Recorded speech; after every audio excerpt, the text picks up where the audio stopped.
Hello friends, in this video I am going to discuss Bohr's atomic model. So we know that majorly we study about three atomic models: Rutherford's atomic model, Bohr's and wave mechanical model.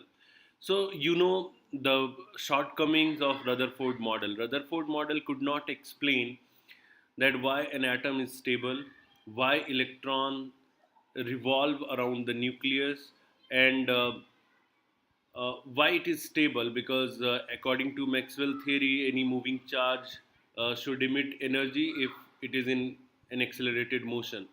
So Rutherford could not explain that. So we are coming now to Bohr's atomic model. So before discussing anything, let's see the postulates of Bohr's atomic model. I have already listed down all the postulates.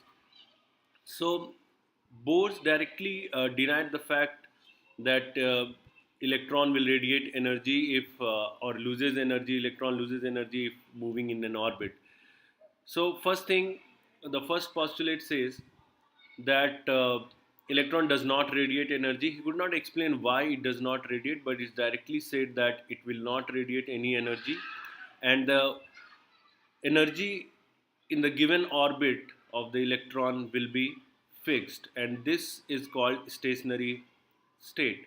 So electron revolves around a circular path which is called orbit, and energy of the orbit is fixed, so this is called energy levels. So energy associated with every stationary state or any orbit is fixed, and as you move away from the nucleus, the energy levels increases, and there will be a definite amount of energy associated with every stationary state or energy levels, and these levels are numbered as 1, 2, 3, or K, L, M, and N. Next thing is that since the energy associated with every orbit is fixed, so if an electron absorbs some energy, then it may jump to higher energy level. Second thing, if electron jumps from higher to lower energy level, then it will emit energy, and that energy will be emitted in form of radiation. Okay, this is very important because it will explain the atomic spectra of hydrogen atom.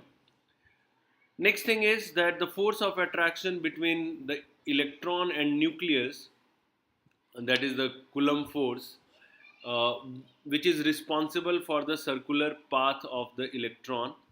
Again, we will discuss this thing mathematically also.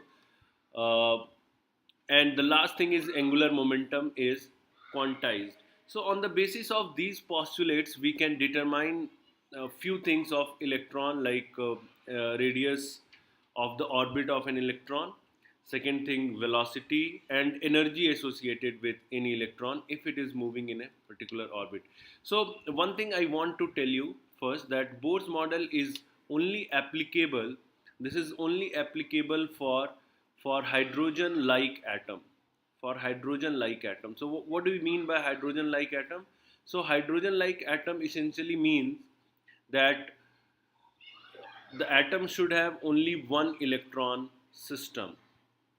Should have only one electron. So basically it is one electron system. And one electron system means the example could be hydrogen or helium plus.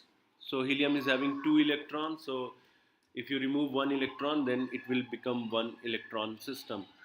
Then you can have lithium plus 2 or beryllium plus 2. So if you see the atomic number of these atoms, so atomic number Z will be 1 for this, 2 for this, 3 for this, 4 for this. So this is again very important when we will derive uh, the velocity or radius or energy of any electron. So let's come to this postulate first, that the force of attraction is responsible for the circular path of the electron. Okay, so let's see, if this is the nucleus and there could be many orbits around this. There could be infinite orbits around one nucleus. Okay, so suppose this is n is equal to 1, this is 1, this is 2, and this is 3, third orbit, and so on. And suppose we have this one is the nth orbit. So we want to derive the relation of V, R, and N for nth orbit for any hydrogen-like atom. Okay, so this example is for a hydrogen-like atom of atomic number Z. Okay, so this is the nucleus, and around that you have different orbits, and this is the nth orbit.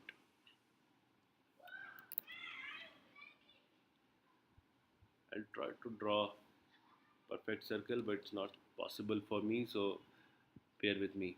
So this is nth orbit. Okay, so the charge for hydrogen like atom in the charge at the nucleus will be Ze, and this is the charge of electron. Okay, and let's assume that the radius of the nth orbit is Rn. This is the radius, and the speed with which electron is moving here is Vn. Okay, so if we write the Coulombic force, the force of attraction between the electron and the nucleus, it will be 1 by 4 pi epsilon naught Ze into E upon Rn square. So K Q1 Q2 by R square. So this will be equal to the centripetal force acting on this electron. So this will be mass of electron Vn square mv square by Rn. So this is one relationship which we get for hydrogen like atom, that force of attraction is providing the necessary centripetal force. Okay, so this is one relation. In this we know few values. We know the value of this 1 by 4 pi epsilon naught. We know the charge of the electron. We know the mass of electron. What we don't know is speed with which it's revolving around the nucleus in nth orbit, and radius. So this is one equation. Another one is this. Another one will come from this postulate that angular momentum is quantized. So it will have a fixed value. So out of infinite number of orbits, electron will stay in orbit in which the angular momentum is integral multiple of h by 2 pi. So here basically the angular momentum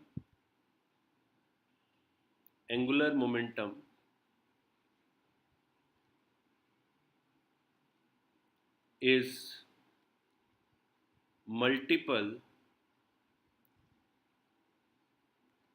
of h by 2 pi, where h is the Planck's constant.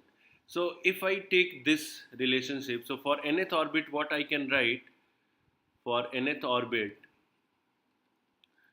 angular momentum of the electron will be mvn Rn, and it will be equal to nh by 2 pi. So Bohr could not prove this thing, that why angular momentum will be quantized. So it will be we can see this derivation from the matters wave when we will be discussing de Broglie equation for matter wave.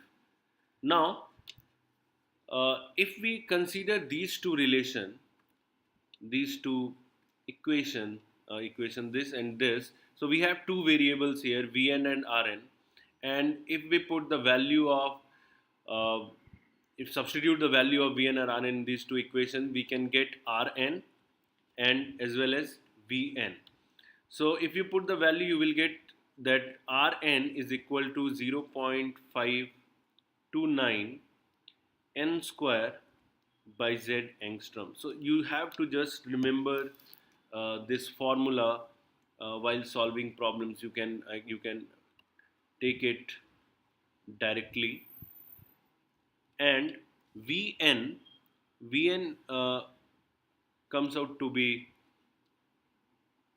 2.18 into 10 to the power 6 Z by n meter per second. Okay, so clearly the speed and radius depend on the orbit number and the charge on the nucleus. So it's very simple to understand. You can easily understand this, and you can do calculations also by substituting values of Vn or Rn in any equation. Another thing is, if you move away from the nucleus, so if you increase the number, then radius will increase. It's quite obvious. And if you increase the orbit number, then speed will decrease, because we are moving away from the nucleus. So these two relations are really important. You have to note it down, you have to remember it also for solving further problems. Next thing, what we can also calculate from Bohr's is the energy of electron in nth orbit. Okay, so see, if we talk about energy of electron, so we will have two types of energy for any electron. One is kinetic energy, and another thing is potential energy.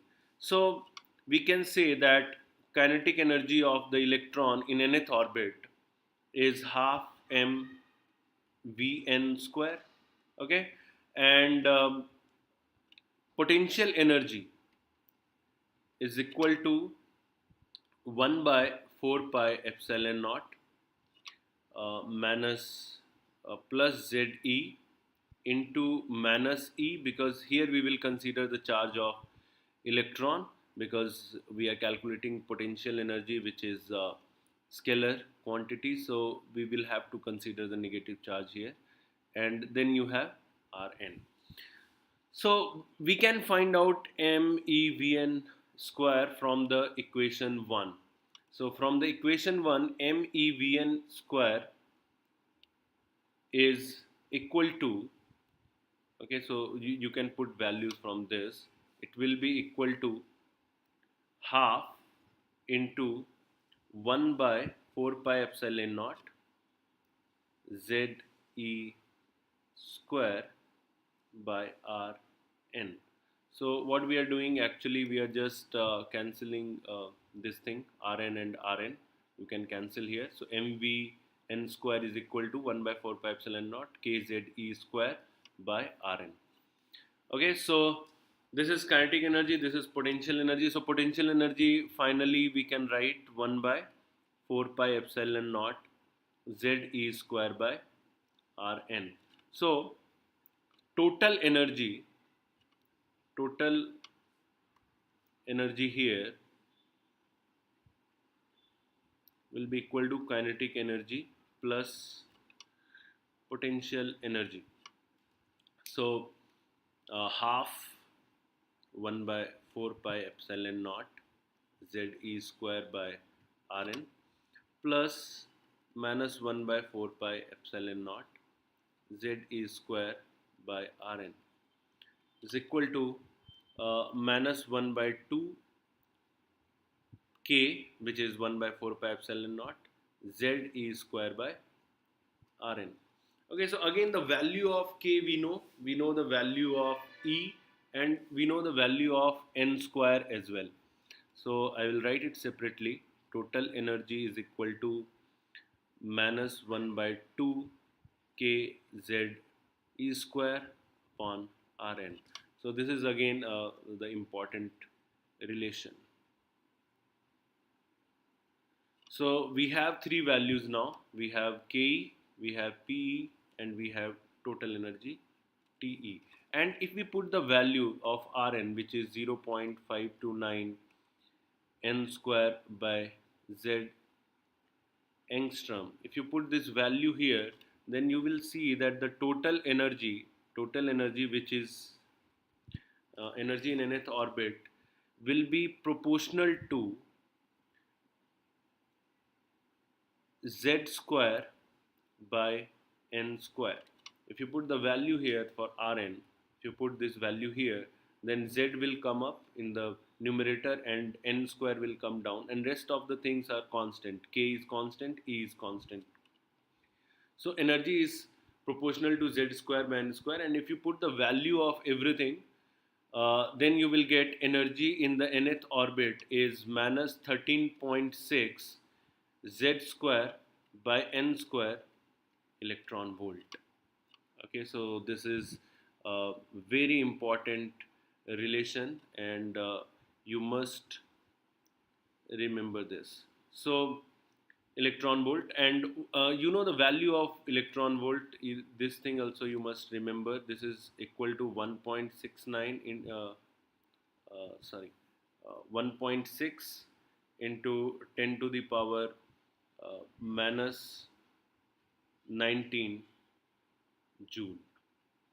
1 electron volt is equal to 1.6 into 10 to the power minus 19 joule. So now we know that what will be the energy, what will be the radius, what will be the speed in nth orbit of hydrogen like atom of any electron.